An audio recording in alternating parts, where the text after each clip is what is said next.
O ayan mga bossing no, ito lang naman ang Kawasaki ZX25R na may displacement na 250cc. At ito lang naman ay may 4-stroke, 4-valve per cylinder, naka inline 4, 6-speed at may weight na 182 kg.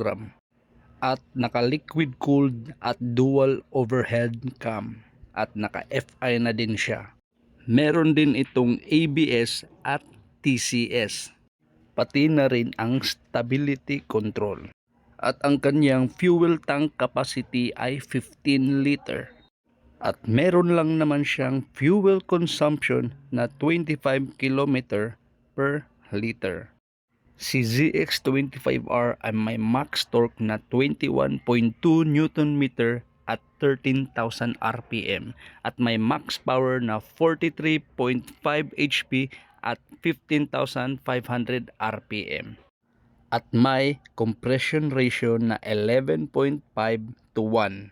Naka chain drive na din to siya no, at ito naman ang front niya at ang rear niya, naka disc brake na din siya. Ang seat height niya ay 785 mm at may ground clearance na 125 mm. At itong si ZX25R ay mabibili mo lang sa halagang 442,000 pesos. Dito lang yan sa Motorcycle City, Consolacion, Cebu, na may landmark na FUDA Consolacion. Nagpapasalamat din pala ako sa 182 subscriber ko sa YouTube at 50 followers ko sa Facebook page ko. Kung bago kayo dito, huwag kalimutan mag-like, share, and subscribe po. Salamat sa panonood.